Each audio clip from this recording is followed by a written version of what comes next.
Welcome to my channel Ideal English Learning. Dear student, আজকে আমি তোমাদের কাছে নিয়ে চলে এসেছি একটি খুব ইম্পর্টেন্ট বায়োগ্রাফি ফর ক্লাস 10 এর জন্য, কিন্তু ভীষণই ইম্পর্টেন্ট, সঙ্গে ক্লাস 12।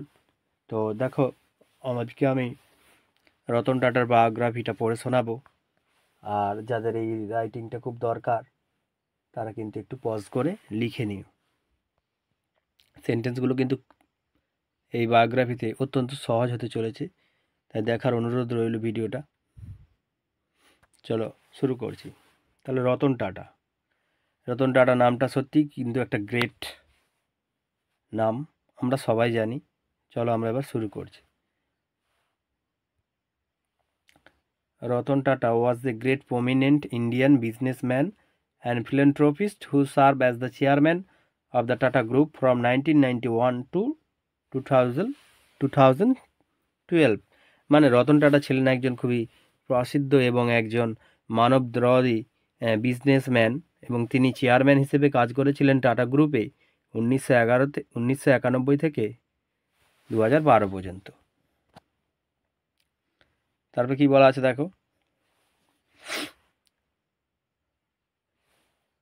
বলা আছে হি ওয়াজ born on 28 December 1937 in Bombay, now in Mumbai. তাহলে তিনি জন্মগ্রহণ করেছিল 1937 সালের 28শে ডিসেম্বর বোম্বেতে, যেটা কিন্তু বর্তমানে মুম্বাই নামে পরিচিত, ইন ইন্ডিয়া, ভারতে। He was the son of the Naval Tata and the Sooni Tata. তার বাবা মা ছিলেন Naval Tata and Sooni Tata. He was the son of, এই লাইনটা আমরা পড়েছি। তারপরে he studied at the Campion school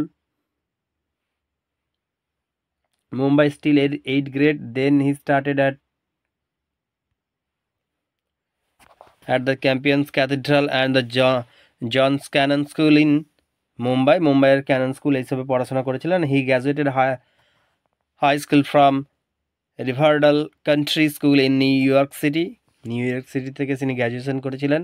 in 1962 he join the Tata group and his first job involve working with the Tata steel division in Jamshedpur. এবং তিনি তার কর্মজীবনটা শুরু করেছিলেন 1962 সাল থেকে, টাটা গ্রুপে জয়েন করেছিলেন এবং তিনি তার কাজটা শুরু করেছিলেন জামশেদপুর টাটা স্টিল কোম্পানি থেকে।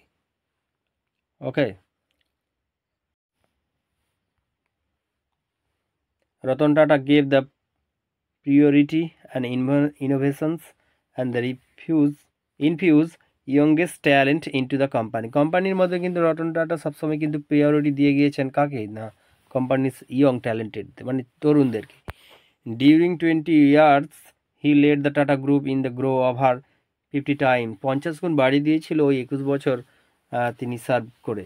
হি turn the Tata from a largely Indian centric group into a global business with the sales in over 100 countries. প্রায় 100টা কান্ট্রিজ তিনি তার এই দেশের আমাদের দেশের বা টাটা কোম্পানি তার বিজনেসটাকে মানে কি বলা যায় উন্নতি করেছিলেন। 100টা দেশে তার বিভিন্ন প্রোডাক্ট সেলসের কাজটা তিনি করতে পেরেছিলেন, অর্থাৎ টাটা গ্রুপকে তিনি আরও উন্নতির পথে নিয়ে গিয়েছিলেন, পদোন্নতি করেছিলেন। Ratan Tata resign from his executive power in tata group on 28 December 2012। 2012 সালে তিনি কিন্তু এই টাটা গ্রুপের থেকে রিজাইন নিয়ে নেয় এক্সিকিউটিভ পদ থেকে। He receive the Padma Bhushan in 2020। 2000 সালে পদ্মভূষণ পেয়েছিলেন অ্যান্ড পদ্মবিভূষণ পেয়েছিলেন 2008-এ from government of India, Bharat সরকারের কাছ থেকে। এবার কিছু ইম্পর্টেন্ট লাইন্স যেগুলো আমি আলোচনা করবো এই ভিডিওতে। তো দেখো, হি ডোনেট, কেন তাকে আমরা এরকম মানবদ্রোহী লোক বলে থাকি দেখো, he donated 75% of his income for social causes. বিভিন্ন সামাজিক কাজের জন্য কিন্তু 75% কিন্তু সে তার ইনকামের ডোনেট করে থাকে। This great Indian businessman died 9 October 2024 at the age of 86। 86 বছর বয়সে কিন্তু এই গ্রেট বিজনেসম্যান মারা গিয়েছেন, but we always remember him for his simplicity and the contribution to our nation. কিন্তু আমরা কিন্তু সবসময়, আমরা ভারতবাসীরা সবসময় তাকে মনে রাখবো তার সিম্পলিসিটির জন্য, and contribution to our nation, আমাদের দেশের জন্য তার যে অবদান, সেটা কিন্তু আমরা ভারতীয়রা কখনো ভুলবো না। তারপরে একটা লাইন দেখো আমি লিখেছি, তোমাদের ভালো লাগলে লিখবে, না লাগলে লিখবে না, আমার ভালো লেগেছে তাই আমি লিখেছি। সেটা হচ্ছে we are proud to get such a great man. আমরা এইরকম একজন মহান মানুষকে আমাদের ভারতবর্ষে পেয়েছিলাম বলে তার জন্য কিন্তু আমরা খুবই গর্বিত। তাই ডিয়ার সমস্ত ছাত্রছাত্রীদেরকে বলা যে এটা কিন্তু ক্লাস 10-এর জন্য একটা ভীষণ বড় 2025-এর জন্য যারা মাধ্যমিক ক্যান্ডিডেট তাদের কাছে কিন্তু এটা একটা খুব ইম্পর্ট্যান্ট একটা প্যারাগ্রাফ হতে চলেছে, বায়োগ্রাফি হতে চলেছে। তাই তোমরা কিন্তু এটা মিস করো না, তোমরা এটা তুলে নিও। যতটা সহজ করার করলাম। তো ভিডিওটা দেখার জন্য অসংখ্য ধন্যবাদ। Thank you.